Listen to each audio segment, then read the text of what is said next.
Hello my dear students, good morning and welcome back to Business Regulations. Today we are going to have the 19th session of Business Regulations, and in that we are going to deal with contingent contracts, especially the rules regarding contingent contracts. നമ്മൾ കഴിഞ്ഞ ക്ലാസ്സിലും contingent കോൺട്രാക്ട്സിനെ കുറിച്ചാണ് discuss ചെയ്ത് അവസാനിപ്പിച്ചത് അല്ലേ? എന്താണ് contingent contracts? ഒരു കണ്ടീഷനെ ആസ്പദമാക്കിയിട്ട്, ഏതെങ്കിലും ഒരു പർട്ടിക്കുലർ ഇവന്റിന്റെ കണ്ടീഷനെ ആസ്പദമാക്കിയിട്ട് ഉണ്ടാക്കുന്ന കോൺട്രാക്ട്, അതിനെയാണ് കണ്ടിജന്റ് കോൺട്രാക്ട്. കണ്ടിജന്റ് കണ്ടീഷൻ അങ്ങനെ ഓർത്തിരുന്നാൽ മതി. അതായത് ഒരു കോൺട്രാക്ട് ഫോം ചെയ്യുമ്പോൾ ഒരു കണ്ടീഷൻ ഉണ്ടാവും. കണ്ടീഷൻ ഇല്ലാത്ത കോൺട്രാക്ടിനെ നമ്മൾ അബ്സല്യൂട്ട് കോൺട്രാക്ട് എന്നും പറഞ്ഞല്ലോ അല്ലേ? There are two types of contracts, absolute contract and contingent contract. Absolute contract, there is no condition. Whereas in contingent contract there is a particular condition. അതായത് happening or non happening of that condition. ഇതാണ് contingent contract. അപ്പോൾ അതിന്റെ rules ആണ് പറയുന്നത്. First rule എന്താ പറയുന്നത് വെച്ച് കഴിഞ്ഞാൽ, if a person promises to do a certain act of the happening of an event, ഇവിടെ കണ്ടീഷൻ മീൻസ് an event ആണ് ഉദ്ദേശിക്കുന്നത്. ഒരു ഇവന്റ് നടക്കുകയോ നടക്കാതിരിക്കുകയോ അതിനെ ആസ്പദമാക്കി ഒരു കോൺട്രാക്ട് ഫോം ചെയ്യും. ആദ്യത്തെ റൂൾ പറയുന്നത് ഒരു ഇവന്റ് നടക്കുകയാണെങ്കിൽ അതിനെ ആസ്പദമാക്കി ഒരു കോൺട്രാക്റ്റിലെ പെർഫോമൻസ് പെർഫോം ചെയ്യും. ഓക്കെ. രണ്ടാമത്തെ റൂൾ പറയുന്നത് ഇതാണ്, ഒരു ഇവന്റ് നടക്കാതിരിക്കുമ്പോൾ അതിനെ ആസ്പദമാക്കി കോൺട്രാക്ട് ഫോം ചെയ്യും, അതിലെ കാര്യങ്ങൾ പെർഫോം ചെയ്യുകയും ചെയ്യും. അപ്പൊ ആദ്യത്തെ റൂള് ഒരു ഇവന്റ് നടന്നിട്ട് അതിനെ ആസ്പദമാക്കി കോൺട്രാക്റ്റും അതിന്റെ പെർഫോമൻസും. സെക്കൻഡ് റൂൾ പറയുന്നത് ഒരു ഇവന്റ് നടക്കാതിരുന്നു കൊണ്ട് അതിനെ ആസ്പദമാക്കിയിട്ടുള്ള കോൺട്രാക്റ്റും അതിലുള്ള പെർഫോമൻസും. ഓക്കെ. അപ്പൊ അതിൽ ആദ്യത്തെ റൂളാണ്, if a person promises to do a certain act on the happening of an event, he is bound to perform it only if the particular event happens or not and not otherwise. അതായത് ഒരു condition പറയാണ്, ഇന്നത് സംഭവിച്ചാൽ ഇന്നൊരു contract perform ചെയ്യാം. Example നോക്കൂ, റഹീം and Roy ഒരു വളരെ ക്ലോസ് ഫ്രണ്ട്സ് ആണ്. അപ്പം റഹീം റോയിനോട് പറയാണ്, അവർക്ക് പരിചയമുള്ള ഒരു പെൺകുട്ടിയാണ് റാണി, നീ റാണിനെ കല്യാണം കഴിക്കുകയാണെങ്കിൽ ഞാൻ നിനക്ക് കുറച്ച് പൈസ തരാം എന്ന് പറയാണ്, സ്നേഹത്തിന്റെ പുറത്ത്. പക്ഷെ അൺഫോർച്ചുനേറ്റ്ലി റോയ്ക്ക് റാണിനെ കല്യാണം കഴിക്കാൻ പറ്റിയില്ല. റാണി പ്രസാദിനെയാണ് കല്യാണം കഴിച്ചത്. അപ്പം ഇവിടെ ആ ഒരു ഇവന്റ് ഹാപ്പനിങ് ആയില്ല, അത് ഇവന്റ് നടന്നില്ല അല്ലെ?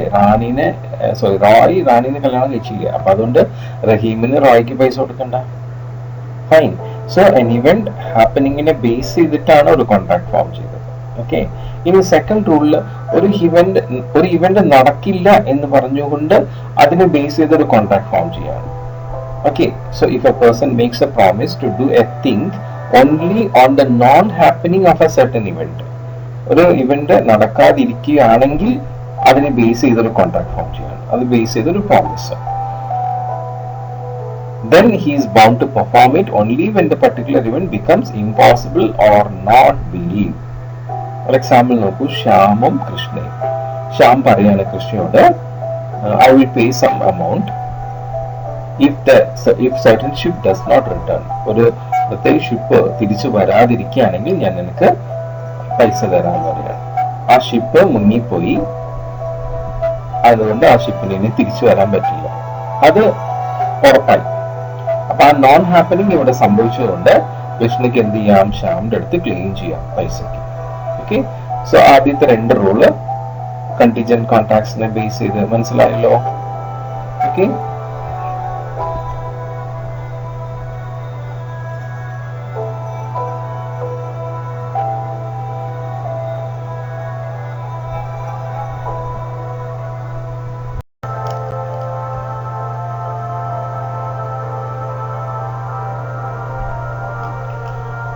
ഓക്കെ, നമുക്കിനി നമ്മളുടെ മൂന്നാമത്തെ റൂളിലേക്ക് പോവാം. മൂന്നാമത്തെ റൂൾ പറയുന്നത് എന്താണെന്ന് വെച്ച് കഴിഞ്ഞാൽ ഇത്രയേ ഉള്ളൂ, ഒരു അൺസർട്ടൻ ഇവന്റ് ഒരു പർട്ടിക്കുലർ ടൈം പീരീഡിനുള്ളിൽ സംഭവിക്കുകയാണെങ്കിൽ the performance of a contract can be formed. The contract can be performed. ഇതാണ് മൂന്നാമത്തെ റൂൾ പറയുന്നത്. അതായത് ഒരു ഫിക്സഡ് ടൈമിന്റെ ഉള്ളിൽ ഒരു അൺസർട്ടൺ ഇവന്റ് നടക്കുകയാണെങ്കിൽ the contract can be performed. Example നോക്കൂ, അനിൽ ആൻഡ് ബിബിൻ. അനിൽ എന്ത് ചെയ്തു? ബിബിന് കുറച്ച് എമൗണ്ട് പ്രോമിസ് ചെയ്തു. എന്തിനാ പ്രോമിസ് ചെയ്തത്? If certain ship returns within A year, ഒരു കൊല്ലത്തിനുള്ളിൽ ഒരു ഷിപ്പ് വന്നാൽ,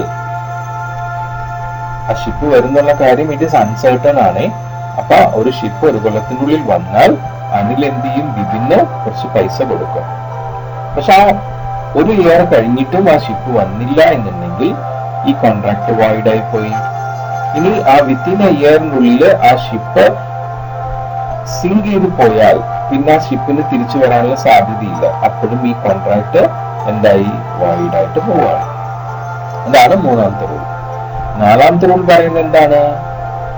if certain event does not happen within a time period, so that a contract can be performed. Example പറയുന്നു, അമൽ ആൻഡ് ബിമൽ. അമൽ പറയാണ് ബിമലോട്, I will pay you certain amount of money when certain ship does not return. ഒരു ship വരാതിരുന്നാൽ ഞാൻ നിനക്ക് ഒരു amount തരാം. Within A period ആണ്. അപ്പൊ ആ പീരീഡിന്റെ ഉള്ളിൽ ആ ഷിപ്പ് വന്നില്ല, അല്ലെങ്കിൽ ആ പീരീഡിന്റെ ഉള്ളിൽ ആ ഷിപ്പ് ഡിസ്ട്രോയ് ആയി പോയി.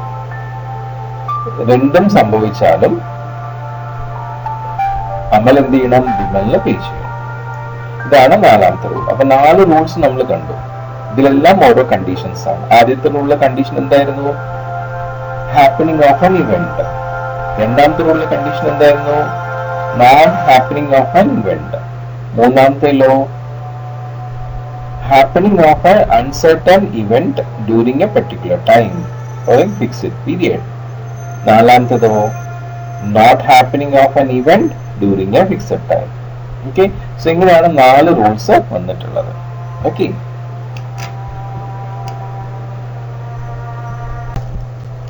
ഓക്കെ, നമ്മുടെ കണ്ടിജന്റ് കോൺട്രാക്റ്റിന്റെ 5ാമത്തെ റൂൾ എന്താണെന്ന് നോക്കാം. That means a condition of inherent impossibility.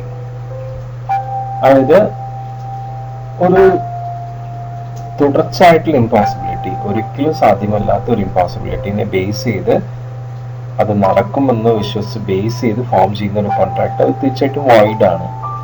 ഇവരെ നോക്കൂ, ഇവിടെ സജിത്ത് ഷമീറിന് 10,000 rupees കൊടുക്കാന്ന് പറഞ്ഞു. എങ്ങനെയാണെങ്കിൽ 2 parallel lines meet each other ആണെങ്കിൽ, 2 parallel lines തമ്മിൽ കൂട്ടിമുട്ടുവാണെങ്കിൽ 10,000 rupees കൊടുക്കാന്ന് പറഞ്ഞു. ഒരിക്കലും 2 parallel lines കൂട്ടിമുട്ടില്ല.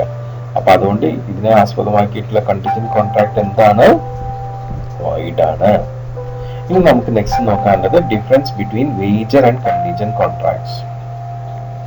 വേജറിൽ പറയുന്നത് എന്താ വെച്ച് കഴിഞ്ഞാല്, വേജറിൽ മ്യൂച്വൽ ആയിട്ടുള്ള പ്രോമിസസ് ഉണ്ട് അല്ലെ. അത് ഇപ്പൊ 2 പേര് തമ്മിൽ ബെറ്റ് വെക്കുകയാണ് അല്ലെ. ഒരാൾ പറയാം ഞാൻ വിൻ ചെയ്താൽ നീ പൈസ തരണം, അല്ലെങ്കിൽ നീ വിൻ ചെയ്താൽ ഞാൻ പൈസ തരാം. 2 പേരും മ്യൂച്വൽ ആയിട്ട് പ്രോമിസ് ഉണ്ട്. പക്ഷെ കണ്ടിജന്റ് കോൺട്രാക്റ്റിൽ ഒരാൾ മാത്രമേ പ്രോമിസ് ചെയ്യുന്നുള്ളൂ. ഓക്കെ, ഇനി രണ്ടാമത്തെ ഡിഫറൻസ് എന്താണ്? ഒരു അൺസർട്ടൺ ഇവന്റിനെ ബേസ് ചെയ്തിട്ടാണ് വേജർ വരുന്നത്.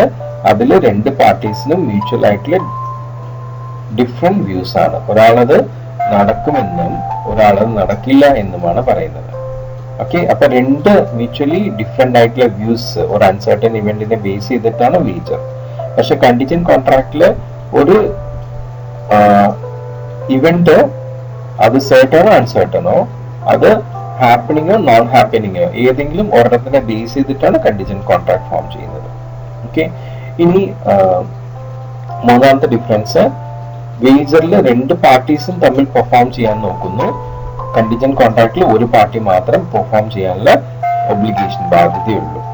ഓക്കെ, ഇനി നാലാമത്തെ ഡിഫറൻസ്, വേജർ കോൺട്രാക്ട് വോയിഡ് ആണ്, കണ്ടിജന്റ് കോൺട്രാക്ട് ഇസ് വാലിഡ് ആണ് unless or otherwise it is declared by the law to be void.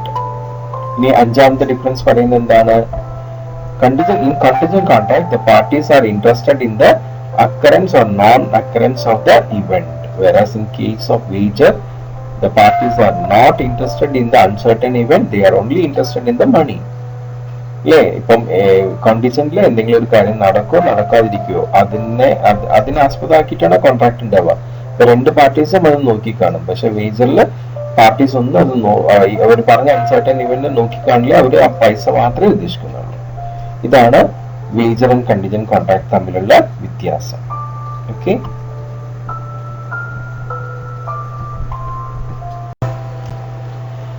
ഇനി നമുക്ക് നെക്സ്റ്റ് നോക്കാനുള്ള ടോപ്പിക്കാണ് പെർഫോമൻസ് ഓഫ് കോൺട്രാക്ട്.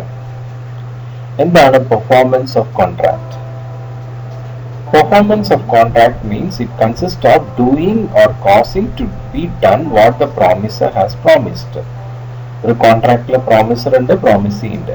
പ്രോമിസർ എന്താണ് പ്രോമിസ് ചെയ്തിട്ടുള്ളത് അത് നടപ്പിലാക്കുന്നതാണ്, അതിനെയാണ് പെർഫോമൻസ് എന്ന് പറയുന്നത്. ഒരു കോൺട്രാക്ട് ഫോം ചെയ്ത് കഴിയുമ്പോൾ നെക്സ്റ്റ് സ്റ്റേജ് ആണ് പെർഫോമൻസ്. അതില് എന്താണോ ഓഫർ ചെയ്തിട്ടുള്ളത് അതാണ് പെർഫോം ചെയ്യേണ്ടത്. ഓക്കെ, ഒരു കോൺട്രാക്ട് ഫോം ചെയ്ത് കഴിയുമ്പോൾ തന്നെ ഈ പ്രോമിസർക്ക് ഒരു ലീഗൽ ഒബ്ലിഗേഷൻ ഫോം ചെയ്യുന്നുണ്ട്, ഒരു നിയമബാധ്യത ഫോം ചെയ്യുന്നുണ്ട്. അത് പ്രകാരം അയാൾ എന്താണ് ഓഫർ ചെയ്തിട്ടുള്ളത് അയാൾ അത് പെർഫോം ചെയ്യണം. അപ്പൊ കോൺട്രാക്ട് ഫോം ചെയ്യുമ്പോൾ തന്നെ ഏതൊരു പ്രോമിസറും ഇങ്ങനെയുള്ള ലീഗൽ ഒബ്ലിഗേഷന് ബാധ്യസ്ഥ ഉള്ള ആളാണ്. അയാൾ എന്താണോ പ്രോമിസ് ചെയ്തിട്ടുള്ളത് അയാളത് കൃത്യമായിട്ട് ഏത് സമയത്ത് ഏത് സ്ഥലത്ത് ഏത് രീതിയിലാണോ അത് പെർഫോം ചെയ്യേണ്ടത് അത് അതുപോലെ തന്നെ പെർഫോം ചെയ്യണം. ഓക്കെ, സോ കോൺട്രാക്ട് ഫോം ചെയ്യുന്ന സമയത്ത് സ്വാഭാവികമായിട്ടും ആ കോൺട്രാക്ടിന്റെ എല്ലാ ടേംസും ഫുൾഫിൽ ചെയ്തിട്ടുണ്ടാവും. അത് ഫുൾഫിൽ ചെയ്ത ശേഷം തീർച്ചയായിട്ടും അതിന്റെ പ്രോമിസർ, ആ കോൺട്രാക്റ്റിലെ പ്രോമിസർ എന്ത് ചെയ്യണം, ആ കോൺട്രാക്ടിനെ ബേസ് ചെയ്തിട്ടുള്ള പ്രോമിസ് പെർഫോം ചെയ്യണം. ഓക്കെ, സോ അതാണ് നമ്മുടെ പെർഫോമൻസ്. ഫോർ എക്സാമ്പിൾ ഇവിടെ നോക്കുകയാണെങ്കിൽ ഡേവിഡ് എന്ത് ചെയ്തു, he promised Mithun to deliver 100 bags of wheat, ഗോതമ്പ് 100 ബാഗ് ഗോതമ്പ് മിഥുന് ഡെലിവറി ചെയ്യാൻ തീരുമാനിച്ചു. Okay, so and promises to pay rupees 1 lakh, 1 ലക്ഷം രൂപ പ്രോമിസ് ചെയ്യാണ്. ഈ 100 ബാഗ് റൈസ് ഡെലിവറി ചെയ്താൽ 1 lakh rupees പ്രോമിസ് ചെയ്യാണ്. The contract is said to be performed when David delivers 100 bags of wheat to Midhun. അപ്പൊ മിഥുന് 100 bag rice wheat delivery ചെയ്യാന്നുള്ളതാണ് performance. അത് perform ചെയ്ത് കഴിയുമ്പോൾ തന്നെ മിഥുൻ എന്ത് ചെയ്യും, 1 lakh rupees കൊടുക്കും. ഓക്കെ, അപ്പൊ പെർഫോമൻസ് ഓഫ് കോൺട്രാക്ട് വെച്ചാൽ when contract is formed, after that the promiser should perform what he had promised at the right place in the right manner. Okay, so അതാണ് performance of contract.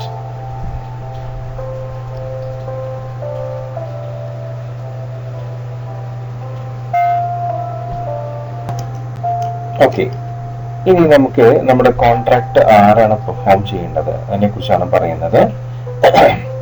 ഒരു കോൺട്രാക്റ്റില് സ്വാഭാവികമായിട്ടും ഒരു പ്രോമിസറും ഒരു പ്രോമിസിയാണ് ഉണ്ടാവുക. അതിൽ പ്രോമിസറാണ് promise ചെയ്യുന്നത്. So promise ചെയ്യുന്ന പ്രോമിസർ തന്നെയാണ് അത് പെർഫോം ചെയ്യേണ്ടത്. ഇനി ഇൻ കേസ് ആ പ്രോമിസർക്ക് അത് പെർഫോം ചെയ്യാൻ പറ്റിയില്ലെങ്കിൽ പ്രോമിസറോ ആ പ്രോമിസറുടെ റെപ്രസെന്റേറ്റീവിനോ ഒരു കമ്പീറ്റന്റ് ആയിട്ടുള്ള വ്യക്തിനെ വെക്കാം ആ പ്രോമിസ് പെർഫോം ചെയ്യാനായിട്ട്. അപ്പൊ ആ ഒരു രീതിയിൽ നമ്മളുടെ പ്രോമിസ് കോൺട്രാക്ട് പെർഫോം ചെയ്യേണ്ടത് 3 വിഭാഗത്തിലുള്ള ആൾക്കാരാണ്. That is the promisor directly or his agent or his legal representative. അയാളുടെ നിയമപരമായിട്ടുള്ള പ്രതിനിധിക്കോ അയാളുടെ ഒരു ഏജന്റിനോ അല്ലെങ്കിൽ പ്രോമിസർക്ക് തന്നെ എന്ത് ചെയ്യാം, ആ കോൺട്രാക്ട് പെർഫോം ചെയ്യാം. ഓക്കെ, ഇനി നമുക്ക് അതിൽ ഓരോരുത്തരെ കുറിച്ച് നമുക്ക് നോക്കാം. ആദ്യം നമ്മൾ നോക്കുന്ന പ്രോമിസറെയാണ്. ഒരു കോൺട്രാക്റ്റിൽ സ്വാഭാവികമായിട്ടും ഒരു പ്രോമിസറും പ്രോമിസി ഉണ്ടാവും. പ്രോമിസറാണ് പ്രോമിസ് ചെയ്യുന്നത്. സോ പ്രോമിസ് ചെയ്യുന്ന പ്രോമിസർ തന്നെയാണ് എന്ത് ചെയ്യേണ്ടത്, ആ പ്രോമിസ് പെർഫോം ചെയ്യേണ്ടത്. ഇനി ചില പർട്ടിക്കുലർ കോൺട്രാക്റ്റില് ഒരു പ്രോമിസറുടെ പ്രത്യേക കഴിവ് ആ പ്രോമിസിൽ യൂട്ടിലൈസ് ചെയ്യേണ്ടതായിട്ട് വന്നാൽ തീർച്ചയായിട്ടും ആ പ്രോമിസർ തന്നെയാണ് ആ കോൺട്രാക്ട് പെർഫോം ചെയ്യുന്നത്. വേറെ ആർക്കും അത് പെർഫോം ചെയ്യാനുള്ള ബാധ്യത ഇല്ല. അയാളുടെ പിൻഗാമികൾക്ക് ആർക്കും തന്നെ പ്രത്യേകിച്ചും അയാളുടെ പ്രോമിസ് പെർഫോം ചെയ്യാനുള്ള ബാധ്യത ഇല്ല. if the contract requires the special skills of the promiser. Okay, ഇപ്പം ഒരു എക്സാമ്പിൾ ഇവിടെ പറയാണ്, സുധി ഒരു ആർട്ടിസ്റ്റ് ആണ്, അദ്ദേഹം വിനീത് എന്ന് പറഞ്ഞ ഒരാൾക്ക് ഒരു പെയിന്റിങ് വരച്ചു കൊടുക്കാമെന്ന് പ്രോമിസ് ചെയ്യുന്നു. ബട്ട് അൺഫോർച്ചുനേറ്റ്ലി സുധി എക്സ്പയർഡ് ആയിപ്പോയി.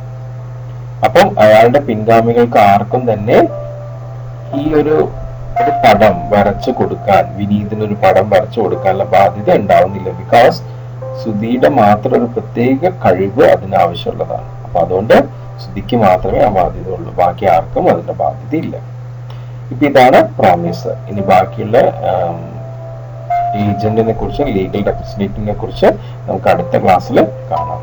സോ ഇത്രയാണ് നമ്മളുടെ ഇന്നത്തെ സെഷനിൽ. ഇനി ബാക്കി നമുക്ക് അടുത്ത സെഷനിൽ കാണാം. So till then bye, all of you take care. Okay, bye.